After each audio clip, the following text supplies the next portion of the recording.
When fate strikes its blows, the internal murmur of anxiety often outweighs the blow itself. There is a kind of violence that leaves no visible broken bones, but insidiously erodes the mind, creating micro-fractures in the hidden corners of consciousness, where these damages go unnoticed. The ominous whisper of fear, growing in the depths of the soul, foretells impending troubles even before they actually occur. Fear prefers to sow chaos in the pitch darkness. The ancient Stoics were well aware of this truth. They understood that the real enemy lies not in the external storm, but in the internal tremor that seizes a person at the first peals of thunder sounding in their mind. Marcus Aurelius met each cold dawn with the thought that the obstacle in the path becomes the path itself. He suppressed panic under the weight of clear and rational thinking. Nowadays, storms come in more sophisticated guises. Job loss, a malicious message suddenly appearing on the screen, a late-night phone call that turns the familiar world upside down in an instant. However, the fundamental truth remains unchanged. External circumstances are never as cruel as the interpretation that the mind gives them. A mind that is at peace is not blind. It is able to foresee impending destruction, hear the whispers predicting the collapse of everything, feel the painful constriction in the chest where anxiety tries to take root like a dangerous infection. But a calm mind does not succumb to panic. It remains unperturbed like a guardian standing behind the ribs touched by external noise, and only silently calls for it to be nourished with wisdom and knowledge. Epictetus, instructing slaves, emphasized that true ownership of a person is impossible if they have control over their emotional reactions. Fear loses its power over those who can see its true nature as an illusion skillfully created by the mind. Fear deceptively presents itself as protection, but with prolonged exposure, it turns into poison. Therefore, when fear persistently knocks on the door of consciousness, it is necessary to remain calm. Let it accuse you of carelessness, insensitivity, coldness. Let it predict terrible events. It is important to separate reality from fiction, focusing on what is controllable in the present moment, on what can be endured with a clear mind and unwavering confidence. Seneca noted that our sufferings are more often born of imagination than reality. The modern mind tends to exaggerate problems, inflating them to the scale of unimaginable catastrophes. The Stoic, aware of this, stops the development of negative thoughts at the very beginning. Focus on the present, on the current moment, task, breath. Life's difficulties are often exacerbated by the fact that the mind paints pictures in the imagination that are more terrible than reality itself. It is important to abandon these mental battles from replaying situations that have not yet happened. Do not waste energy fighting shadows created by your own mind. There are voices claiming that Stoicism is a path of denial, but this opinion is mistaken. The Stoic does not close their eyes to suffering, but on the contrary, deprives weakness of the opportunity to hide in the shadows. They bring fear into the arena of light, giving each ghostly nightmare its true name. Not yet, they say, adding, and maybe never will be. And as long as the threat is not material, it remains only a ghost.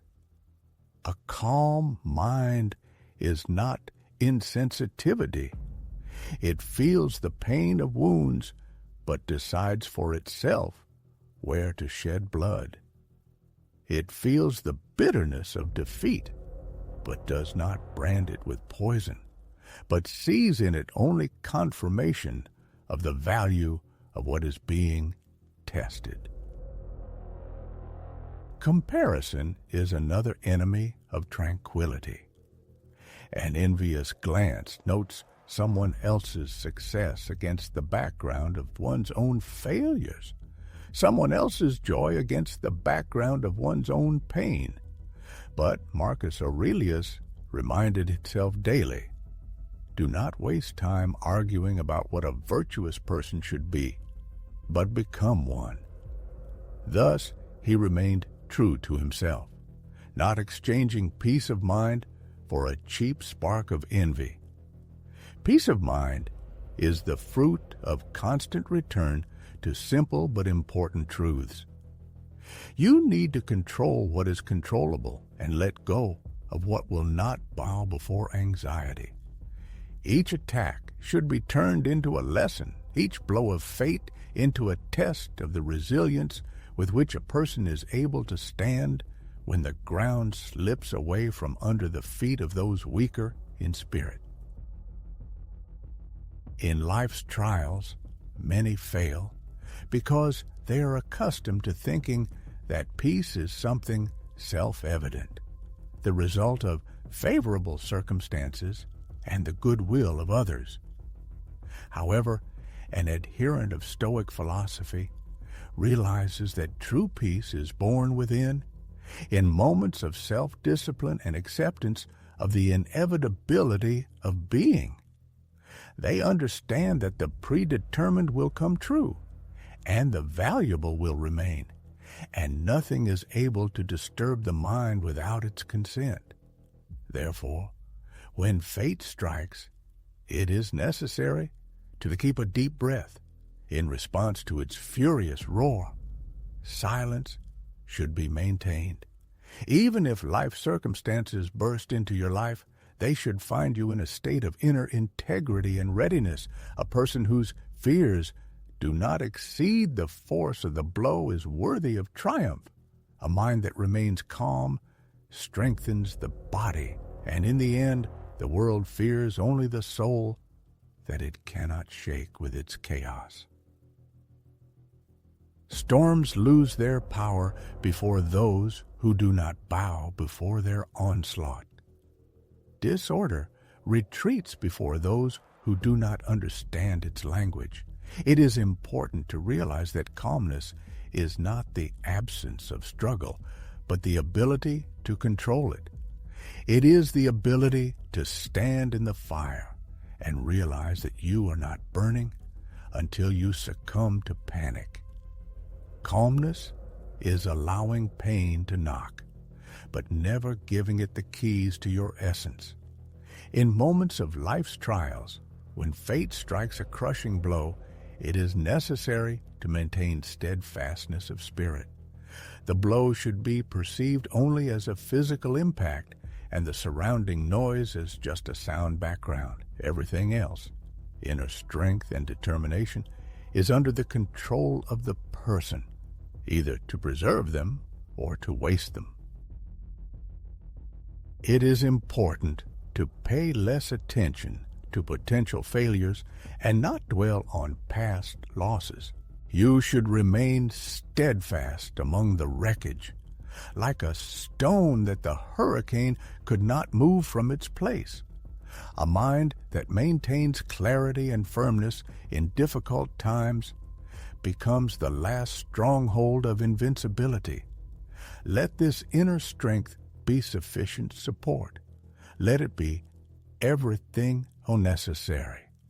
And when the noise of external circumstances makes itself known again, which will inevitably happen.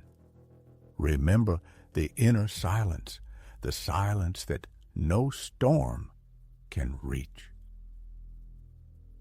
Calmness is not a gift, waiting for the onset of favorable days, but the result of painstaking work on oneself, formed in every difficult moment when the mind firmly says, "Stand," while everything else pushes to flight. It dwells in the person who does not allow themselves to drown in the abyss of their own experiences and gloomy thoughts that torment them at night. It lives in the woman who keeps her breathing even when fear tries to bind her tongue. It manifests itself in a conscious choice to indulge less in reflections and feelings and more to maintain internal stability. This is not coldness and insensitivity, but clarity of mind, allowing you not to belong to the chaos that persistently knocks on the door. Let the mortal world unleash its wrath on everything that is subject to destruction. Let it test the strength of every facet of the personality, tempered in the crucible of life's trials. Let a storm of troubles and misfortunes break out at the threshold where a person finds support. But let the innermost corner of the soul remain untouched where silence and peace reign. Breath not subject to someone else's will, thought not bowing before authorities, and a back not bending under the weight of circumstances. This is the impregnable fortress that the sages of antiquity guarded like a sacred fire in times of the fall of empires and the collapse of civilizations.